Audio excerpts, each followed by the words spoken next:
Learn about the strides female entrepreneurs of color are making. Be inspired by their story and enlightened by their leadership, insight, and advice. Welcome to She Leads Podcast, Leadership Empowerment for Women of Color.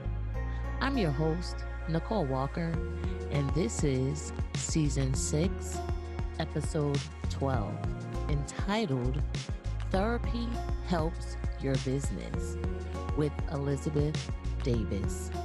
Go to NicoleWalker.net/blog to read Elizabeth's bio and learn more about her and her business. Okay, so Elizabeth, welcome to She Leads Podcast, Leadership Empowerment for Women of Color. We are excited to hear about your journey and get some of your insight. Hi, Nicole. Thanks so much for having me. And I really appreciate you having me on your show. And I can't wait to share some things with you. Awesome. All right. So let's get started by you telling us about your professional background and what you currently do. Okay, sure. So I currently have a brand called Shedavi. I'm the proprietress of Shedavi, and we're a whole food, plant-based beauty and wellness brand with focus on transforming, restoring, and retaining healthy hair, skin, nails, and body. Now, background-wise, I am an engineer by trade. I studied construction engineering in college. I attended Florida A&amp University. And so I got my degree in construction engineering technology. And that's what I did. That's what I did for 8.5, almost 9 years in corporate America, was build buildings and manage the building construction process. So yeah, my title was project manager, and that's what I did. So when I started my business, I started it while I was actually an engineer at that time. And then it took me about 2 years to really build my business, almost 3 years. And then I finally left corporate America. Okay, nice. So that's, to me, two totally different worlds, right? From construction to, I would say, health and beauty, right? So yes. How did that jump occur? Okay, so I was like, while I was in corporate, I was thinking, I want to start my own business. I don't know what it's going to be. That's when I'll be truly, truly like satisfied and feel like I found my passion. It's when I have a business to run, because I completely believe in ownership and owning your own, especially in our community, in the African American community. It used to be a big thing that we owned our own, but I think we had gotten away from that. So I was like, to do what I'm supposed to do for my community, to do what I'm supposed to do for myself and feel passionate, I really want to have my own business. So what was right in front of my face was hair care. It was just something that I did in my pastime anyway, something I really enjoyed doing. And people would always ask me, Liz, how did you grow your hair so long? How is it so thick and beautiful? And so I would tell them the things that I would do, because I was always on like different blogs, always on forums, always testing different products and testing different ingredients and mixing things up in my kitchen. And so I was like, oh, that's what I should do. But then I was like, well, no, that just sounds too easy. I thought you had to do something that was. At first I was like, maybe I should be doing something that's a little bit more complicated. I don't know. But you know what? Whatever you're passionate about, when it comes to business, there'll be things that are challenging anyway. So do something that comes easy to you, something that you're really talented in. Yes. And that's what I decided to do. Okay. Yep. Yeah, that's awesome. I love that, right? Because to me, that sounds like what you said, as far as it being easy. It doesn't seem like work, because it's something that you actually enjoy doing, but yet now you've found a way to make it lucrative for you and yourself and even leave corporate America. So that's awesome. Yes. I'm very happy and proud that I was able to do it. Okay. All right. So let's go back in time. Can you tell us what you wanted to be when you grew up?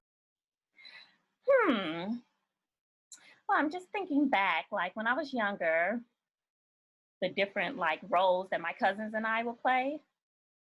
So I wanted to be a doctor at one point, but that was short-lived for me. I wanted to be a singer. I couldn't sing. see, what else? I wanted to be an actress. I can't act. I'm just too myself. So there was different things throughout life that I wanted to be as a child.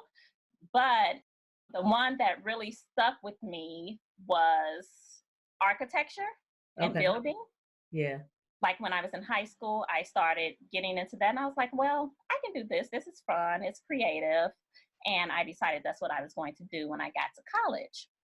So I get to college, and at FAMU, when you get to college, you actually start in some of your core classes. And so I had studio, and I did that for my first year, my freshman year, and I decided to switch to construction project management.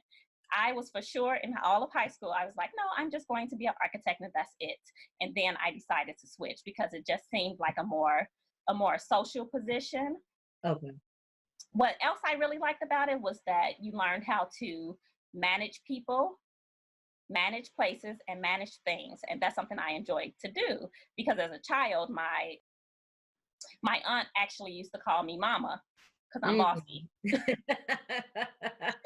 And I do not like being called bossy, but I did come to realize that hey, that's just the way it is. So yes.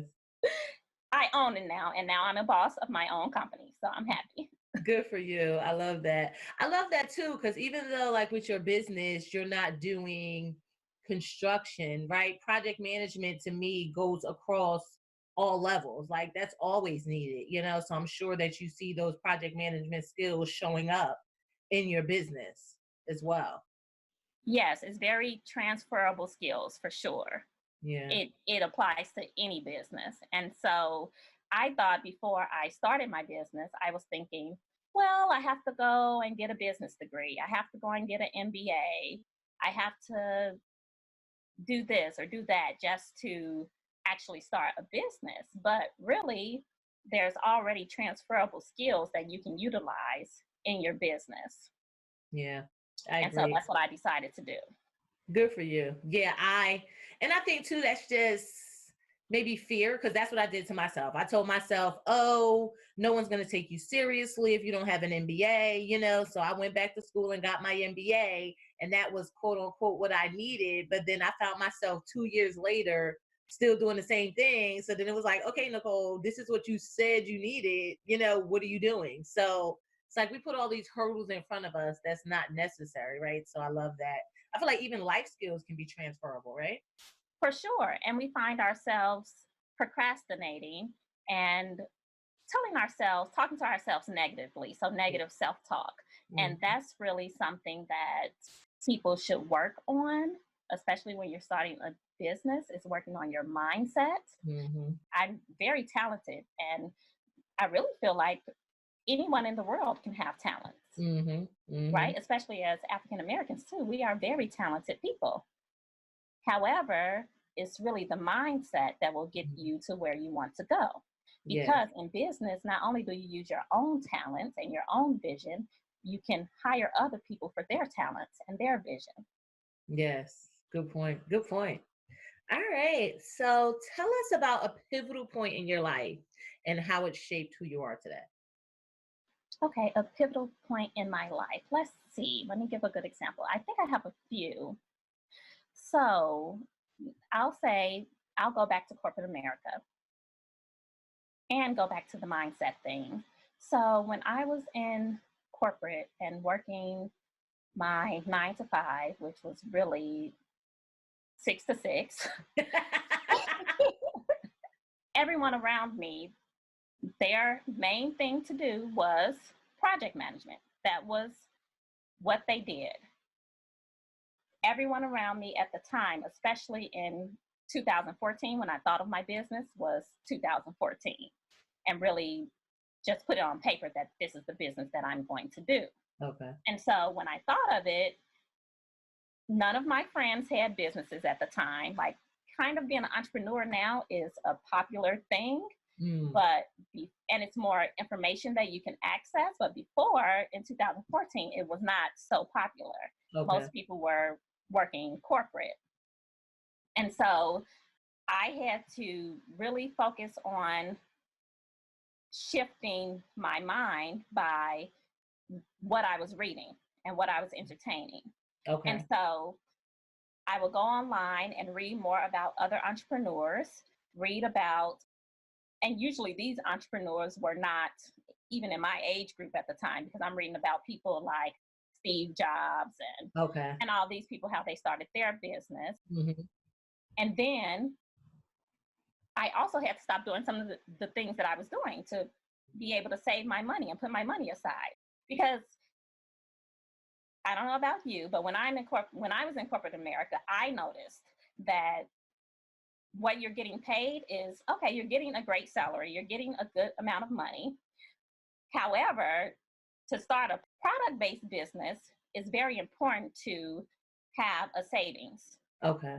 And have money put aside, and you have to be able to purchase the goods and the ingredients. And so I was like, okay, friends, no club today. No happy hour today. And I really had to start focusing on saving my money and putting away for my vision.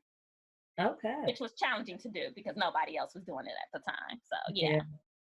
I like that. I like that. That reminded me of the saying, no sacrifice, no victory, right? So you had to sacrifice to get where you wanted to go.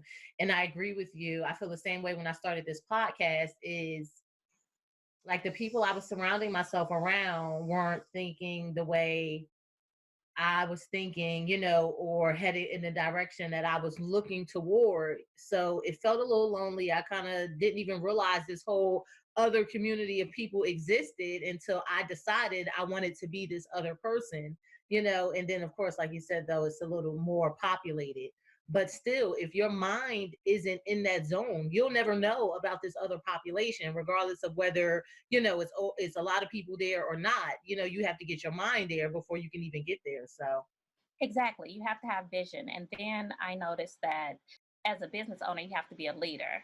yes. So other people around you may not be there, but you should be going outside of your network to help you get to where you want to go. Yes, I agree. All right. Okay. So tell us what you consider to be a strength of yours and a weakness, but then tell us what you do to get around your weakness. Sure.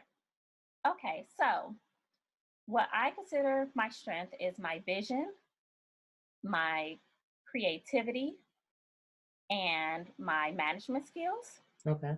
And what I consider my weakness is actually when you're focused on the vision, the bigger vision and the bigger picture, it's like there's a lot of little things that can fall through the cracks. Okay.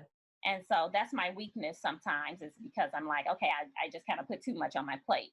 And so as a person, like with my company, I am the only like full-time employee in my company. And then I have contractors for other things that I do. Mm-hmm. So like one of my things is to hire a executive assistant. Okay. Now, so that those little details that I'm kind of struggling with, let me go through this list and make sure I get everything done, have someone else to help me with that too. Yeah.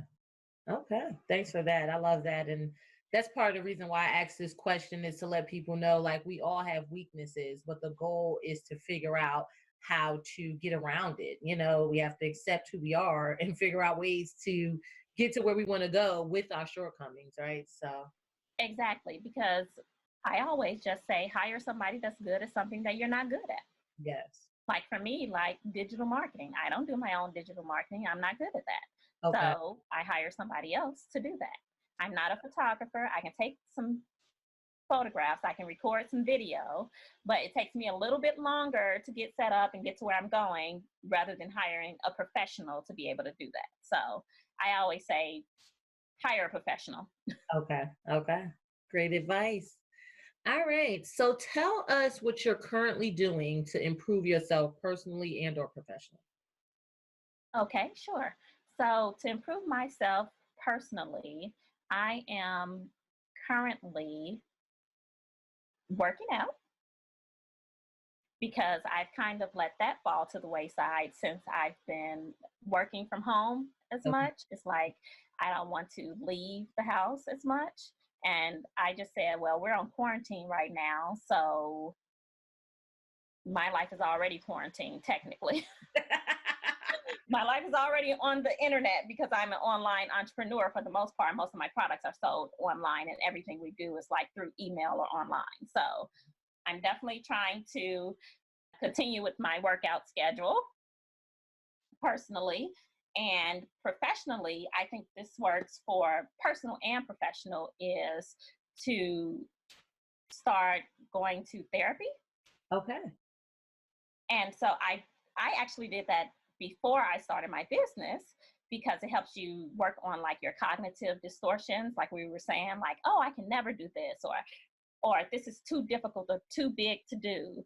And it really helps you work on like minimizing and maximizing situations and how to move forward positively in your life. So that's something that I've been doing and that I'm going to continue to do. And I recommend everyone to do that. You're not crazy, you're just human, and you just always need someone else to just come in and help you to just see things a little differently and change your mindset. Back to the mindset thing. Yes, I love it because that's the total premise of She Leads podcast for me personally is mindset, because that's an area I struggled in as well. And I go to therapy also. So I know, definitely great benefits. I love that you put that under the professional category, right? Because in my head, I went from personal things, but I do agree that I suffer with self-doubt a lot, right? So then you have that person that's letting you know, like, no, whatever, in relation to self-doubt and things like that. And it does trickle over into business. So I love that you put that in that professional category. Yes, for sure. Because when I started for business because I wanted to be able to really get my business to the level that I wanted it to be. And Okay. I was struggling with the self-doubt at the time.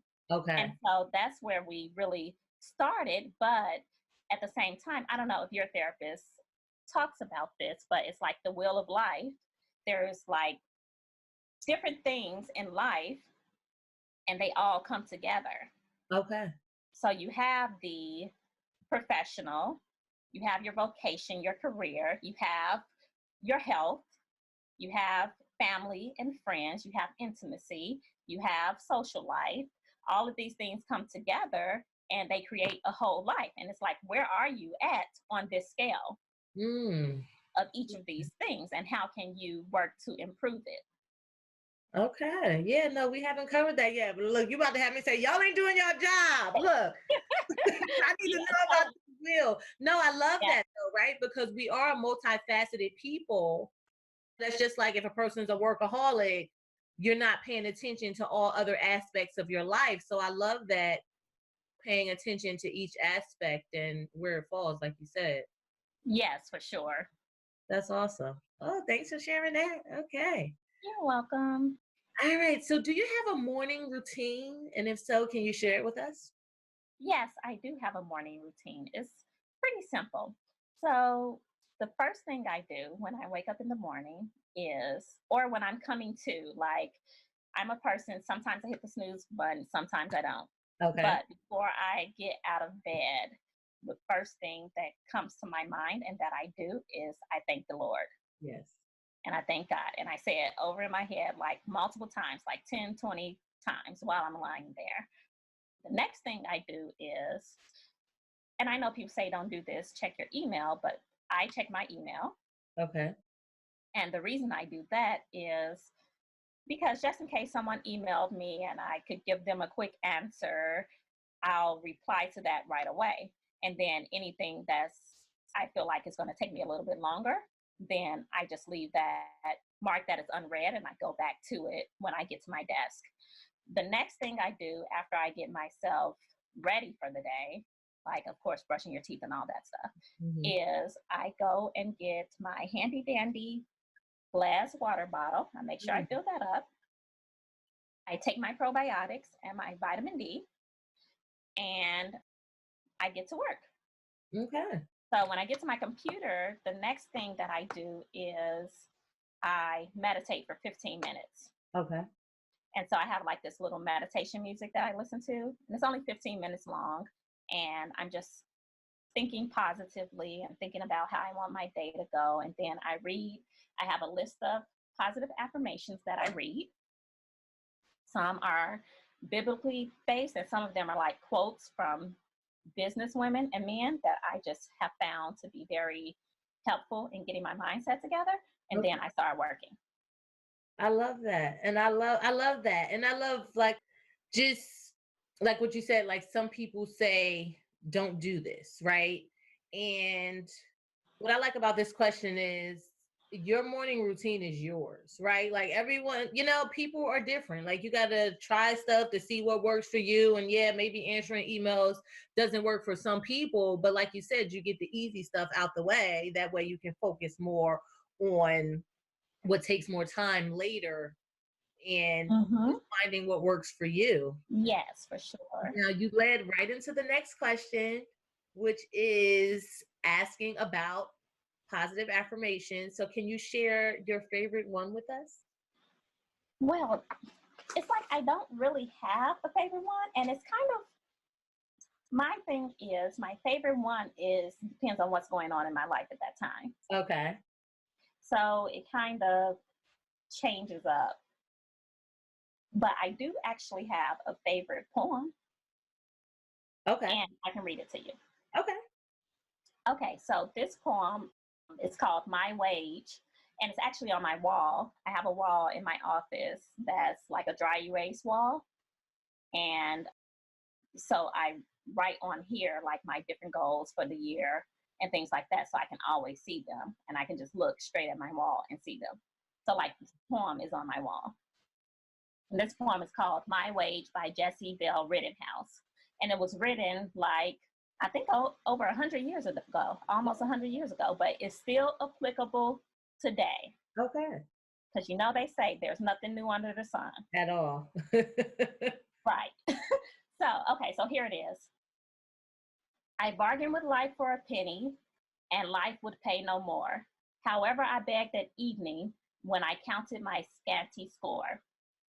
For life is a just employer, he gives you what you ask. But once you have set the wages, why you must bear the task. I worked for a menial's hire, only to learn dismayed that anything I asked of life, life would have willingly paid. I love that. I love it. And when it says, I only to learn dismayed that any wage I asked of life, life would have willingly paid, I'm like, that's so true. Because back to when I was in corporate America, I'm like, okay, I'm getting paid, I get a good salary, but if I have my own business, I can really go here. I can really do this. And that poem kept that on my mind. What am I asking for life, or what am I settling for in life? And where can I be and go? Yes. Yeah, that made me think of you get what you ask for, right? So it's like, Exactly. What are you believing in? What do you believe in yourself in? What do you believe in God for? Exactly. I love it. Exactly. Awesome. Thanks for that. Okay, so tell us about how you stay on the cutting edge in your field. Okay, so as far as staying on the cutting edge in my field, I definitely think that just being online and just reading the latest of the latest in not only hair care, but in business is a necessity. And so I definitely subscribe to like the major business online publications, and then also to the hair care publications, so that I could just stay up to date on that. Okay. What is the business one you subscribe to? Like Forbes, Okay. Entrepreneur, Business Insider. Let's see what else. Any apps that I use, I subscribe to those particular updates so I can stay on the latest with those apps. So everything that I use as a part of my business, I make sure I'm subscribed to that in my email, so that when it's time for me to just read about it, I am able to do that.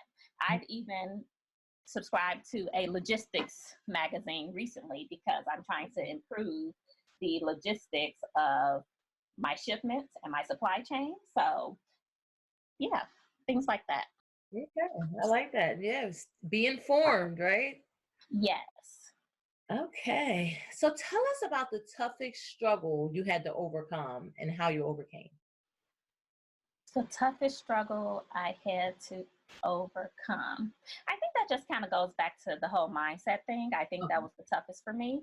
Yeah. And that's something that lasted over time because now when I come to a struggle, I take care of it so quickly now, right? Like it's a challenge, but it's not so much so that I'm debilitated by it. And that's like really important. Okay. Yes. Yes.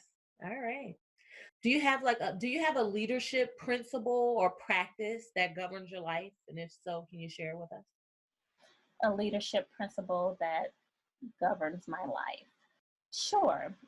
One of my leadership principles is to plan. And that's important when leading your team too, making sure that your vision is their vision and that they can see that. And you can never really over explain yourself. You have to explain Yes. until the person understands. And you have to rephrase until the person understands. And it's important to have patience and perseverance and endurance during those times. Yes. I love that. I love that. Right. I love that. You can never over explain. Yes. And I'm telling you, I've been like, before I'm like, well, when I was younger, even just a couple of years ago, I'm like, well, I don't understand why you're not getting what I'm saying in my mind, you know? But it's like you can never over explain because it's the meeting of two minds. And when you have a team, it's the meeting of a group of minds. And so everyone has different ideas, everyone has different things that they bring to the table and a different way that they think and processes. So it's really, you can never over explain. Yes, good. I love that. I love that. And that teaches us patience and compassion, right? Because, like you said, we don't all think the same. And even though it sounds simple and straight to the point to you, it could sound like a foreign language and like you're an alien to someone else, you know? So Exactly. awesome. All right. So, can you tell us about a resource that you use and how you utilize it, A resource that I use. either personally or professionally? Sure. Here's my favorite resource that I use that's like so simple that I know a lot of people may do this or they may not do this. But on my phone, on my iPhone, I definitely use my calendar. I use that calendar because as many tasks as I have to do, I'm like, if I'm not using it, something's going to slip through the cracks. Okay. So I can stay up to date. I am using that calendar and it's so simple, making sure that I'm just scheduling any little thing that I have to do for the day, I'm putting it in there. Okay. So do you go as far even to schedule like your exercise and things like that? Yes. Okay. Yes, I put everything in there so I can see how it all fits together. Okay. Yeah. And that goes back to your planning. Yes. All right. Okay. So tell us about your favorite quote. What's your favorite quote, or do you have one? My favorite quote. Now, this one is from, and this is like the first one on my list from my biblical quotes that I read in the morning. And it says, it's Job 38:36. Who gives intuition to the heart and instinct to the mind? And the reason that I love that is because it just always reminds you of your humility. And it always reminds me to believe in myself. Okay. Because it's like believe, and because sometimes we can overthink things, but it's like, what is your intuition saying? What is your instinct telling you to do? Follow it. I feel attacked. No, I'm joking. No, but that was so good because I can be one of the most like make something so simple so hard because I overthink things. So that to me was a great reminder. You know what you need to know for each situation. Yes. It's just about whether or not you trust yourself, right? I think that's the Yes. big thing. It's like you just don't Yes. trust what you feel as Right. opposed to not knowing, right? Exactly. And then sometimes it could be like, okay, my mind is overclouded. I need to just really clear my mind and hear what's really going on here. Okay. So sometimes that's the case too. Okay. All right. Thanks for that. All right. So we're coming towards the end. So this is what I consider a fun question because I love travel. So can you tell us about the last vacation you had, vacations place, your favorite vacation spot, and your next vacation spot? Oh, yes, I can definitely tell you about that, Nicole. So my last vacation was in South Africa. Yes, we went there the end of January, beginning of February. It's about a 15-day trip. And so what I loved about it was we went to Cape Town and Johannesburg, which are like the two major cities in that area.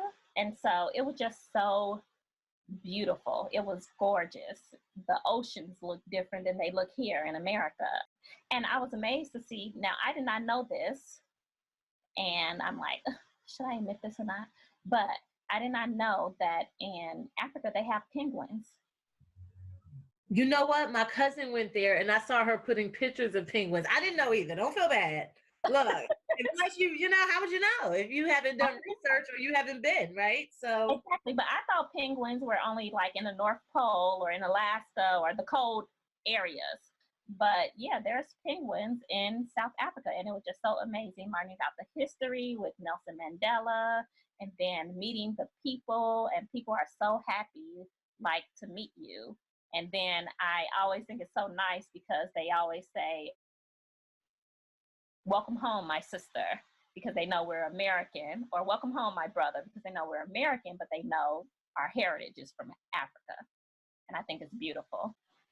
My next vacation, which has been postponed until September, because we all know what's going on now, is going to be to Germany. I have a friend who's getting married, and so we're going to go to Germany and kind of tour around Europe while we're there. Nice. And so that's going to be really, really nice. And then what was your last question? What's your favorite vacation spot? What's my favorite vacation spot? My favorite vacation spot is anywhere with a hot tub, a pool, and a beach. That's where I like to go. Okay. All right. I like that. We're going to keep it open. As long as you I keep it open. Yes. I love that. Now, I've heard about Africa. I heard about the welcome home, but it was in different parts. So I love to see how that's a consensus as far as the location. Yeah. Yes, I love that too. Okay. All right. Thanks for sharing that. So before we go, or before I let you go, do you have any events or product services, anything that you want to share with the listeners, how to contact you? Sure. So you can find our products, Shedavi hair products, at www.shedavi.com, and that's spelled SHED like David, A like Apple, V like Victor, I like Igloo. And you can also find us at Shedavi on Instagram, and you can find me personally at Queen Elizabeth Davis on Instagram. Okay, I love that, Queen Elizabeth Davis. Thank you. Awesome. Well, thank you so much. We appreciate you sharing with us today and allowing us to know more about you and hear about your experiences and your expertise. Thank you so much, Nicole. I really appreciate you having me on your podcast. I can't wait to hear it. And I actually did listen to some of your previous podcasts, and I think you're such a great interviewer, and I appreciate you making me feel relaxed on this, and I look forward to hearing it. Awesome. Thank you so much. I appreciate that. Thank you for tuning in to another episode of She Leads Podcast, Leadership Empowerment for Women of Color. Please be sure to go to our Facebook page at She Leads Podcast to like or follow us. Also, let us know if this episode inspired you by leaving a comment under the post for Season 6, Episode 12. Thanks. Until next time, be empowered and empower